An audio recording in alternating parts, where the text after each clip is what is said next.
Leo tena kwa mara nyingine tulikuwa tukijifunza katika mfululizo wa vipindi na tumejifunza kwa habari ya nguvu ya kibali. Na tukaona tunaenda kwa habari ya kibali cha kiungu, kibali kinachotoka kwa Mungu. Tukaona ambavyo kwamba kumbe kibali kinakuwa na chanzo cha Mungu mwenyewe. Na tumesoma katika kitabu cha Mithali 3 mstari ule wa 4. Neno la Mungu linasema ya kwamba ndivyo utakavyopata kibali na akili nzuri mbele za Mungu na mbele za wanadamu. Kumbe chanzo cha kibali cha kiungu kinatoka kwa Mungu mwenyewe.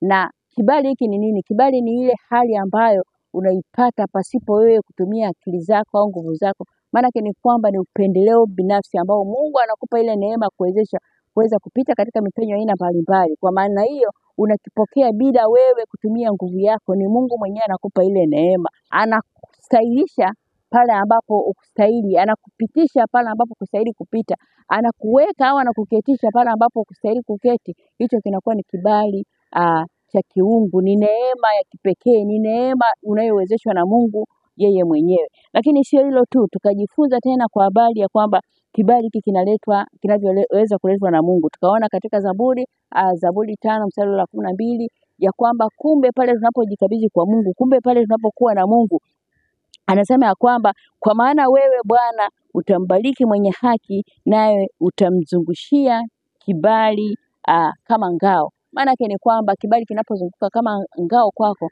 maana yake ni kwamba kile kibali kinakushindania pale ambapo unapita katika vikwazo. Maana yake ni kwamba vile vikwazo unaweza kuvipenya. Kwa nini? Kwa sababu ile nguvu ya Mungu ambayo imekushikilia ndio inaweza kupenya.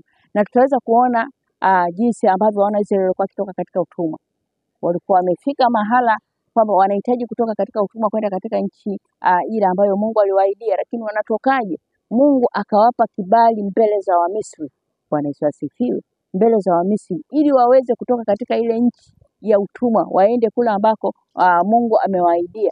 Na utaweza kuona kwamba walipata kibali mbele ya Wamisri na kutoka na mali nyingi pasipo wao wenyewe kuzigharamia, wasipo wao wenyewe kuomba, wale wakawakilimu wakawapa, na walitoka na vitu hivyo. Kwa nini? Kile kibali cha Mungu kilikuwa kinanena juu yao. Lakini sio hilo tu, tukaiona tena kwa habari ya Yusufu alipokuwa ameingia katika utumwa, hatimaye katika yale mapito yake aliingia katika gereza. Na alipoingia katika gereza sasa, tunaona tena kibali kikitokea katika gereza, akiwa ndani ya gereza. Ukisoma katika kitabu cha Mwanzo 39 mstari wa 21, unaona huyu Yusufu ametupwa katika gereza katika ule mtiririko wake wa maisha alipokuwa akitembea, na akakamatwa na kuweka katika gereza. Sasa amefika katika gereza, kibali kinaonekana kwa Yusufu. Kwa nini?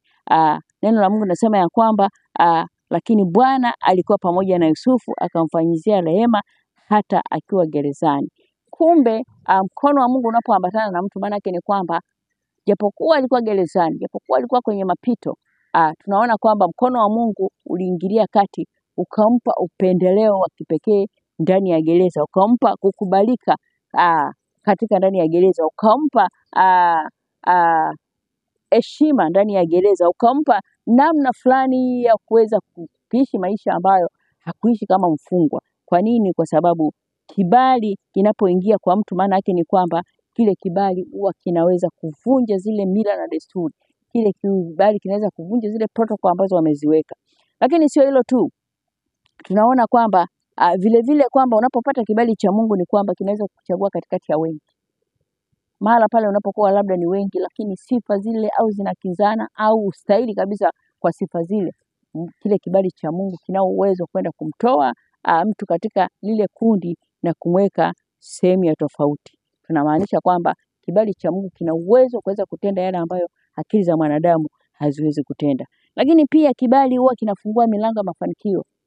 Tulisoma katika habari za Esther, ukisoma katika kitabu Esther 2:17, tunaona jinsi ambavyo huyu Esther historia yake ilitoka katika uyatima. Alikuwa ni mtoto yatima ambaye alilelewa na mjomba wake, lakini kutoka katika uyatima, ukisoma katika ile Esther 2:17, unaona kwamba ametoka katika uyatima, kibali cha Mungu kikambatana na Esther.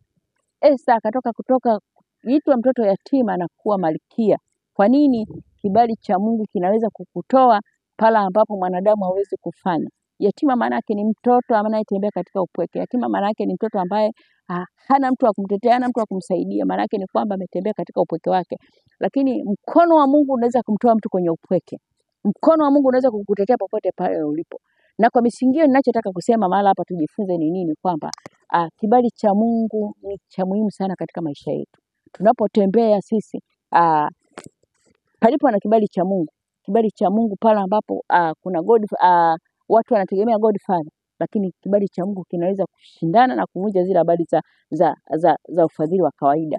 Lakini pale ambapo tunapomtumainia Mungu, tukaenda mbele za Mungu na kumwambia Mungu, mahala hapa tunahitaji kupita, kibali cha Mungu huwa kinatenda yale ambayo kibinadamu haiwezekani. Kibali cha Mungu ni kile ambacho kinaweza kuvunja pingamizi.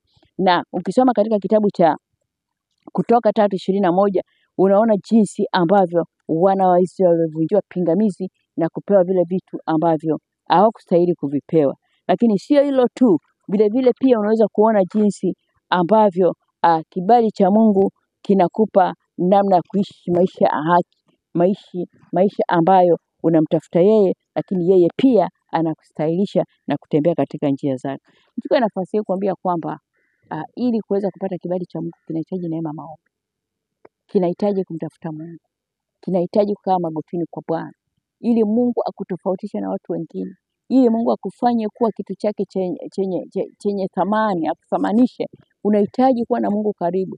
Lakini unampataje huyo Mungu? Ni kwa njia ya kuomba, ni kwa njia ya kumtafuta. Maana yake anasema nitafuteni kwa bidii, naye atakayenipata, atakayenitafuta atanipata. Sasa unamtafutaje Mungu kwa bidii? Ni kwa kumtafuta kwa kupitia neno lake.